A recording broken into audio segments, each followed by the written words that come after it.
ഇന്ന് ജൂലൈ 10-ാം തീയതി വ്യാഴാഴ്ച ദിവസം SFIയുടെ പടക്കമുഴക്ക സമരമായിരുന്നു. ഇപ്പോൾ ഇതാ കേരളത്തിൽ മഴയുടെ ശക്തി കൂടുമെന്ന് കാലാവസ്ഥാ നിരീക്ഷണ കേന്ദ്രം അറിയിച്ചിട്ടുണ്ട്. ഈ 2 ജില്ലകളിൽ യെല്ലോ അലർട്ടാണ് ഇപ്പോഴും പ്രഖ്യാപിച്ചിട്ടുള്ളത്. ആ ഒരു അപ്ഡേഷനാണ് ഇന്നൊരു വീഡിയോ ഭാഗത്ത്. വീഡിയോയിൽ മുൻപ് വീഡിയോ ലൈക്ക് ചെയ്യുക, ചാനൽ സബ്സ്ക്രൈബ് ചെയ്യാൻ വേണ്ടി ശ്രമിക്കുക. സംസ്ഥാനത്ത് വരുന്ന 2 ദിവസം ശക്തമായ ഒറ്റപ്പെട്ട മഴയ്ക്ക് സാധ്യത ഉണ്ടാകുമെന്നാണ് കാലാവസ്ഥാ നിരീക്ഷണ കേന്ദ്രം അറിയിച്ചിട്ടുള്ളത്. കാസർഗോഡ്, കണ്ണൂർ ജില്ലകളിൽ മഴയുടെ ശക്തി വരും ദിവസങ്ങളിൽ കൂടുമെന്നാണ് റിപ്പോർട്ടുകൾ സൂചിപ്പിക്കുന്നത്. ഈ 2 ജില്ലകളിലും ഇപ്പോൾ ഇതാ യെല്ലോ അലർട്ടാണ് പ്രഖ്യാപിച്ചിട്ടുള്ളത്. അതുകൊണ്ട് തന്നെ എല്ലാവരും കുറച്ച് ജാഗ്രത പാലിക്കുക. രാവിലെ തന്നെ കാസർഗോഡൊക്കെ നല്ല മഴയായിരുന്നു. വരും ദിവസങ്ങളിൽ മഴയുടെ ശക്തി കൂടുമെന്നും അറിയാൻ വേണ്ടി സാധിച്ചിട്ടുണ്ട്.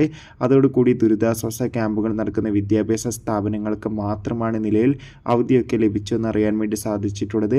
മറ്റ് വിദ്യാഭ്യാസ സ്ഥാപനങ്ങൾക്ക് എന്തായാലും നാളെ ക്ലാസുകൾ ഉണ്ടാകുന്നതായിരിക്കും. കാത്തിരിക്കാം കൂടുതൽ അപ്ഡേഷൻ അറിയാൻ.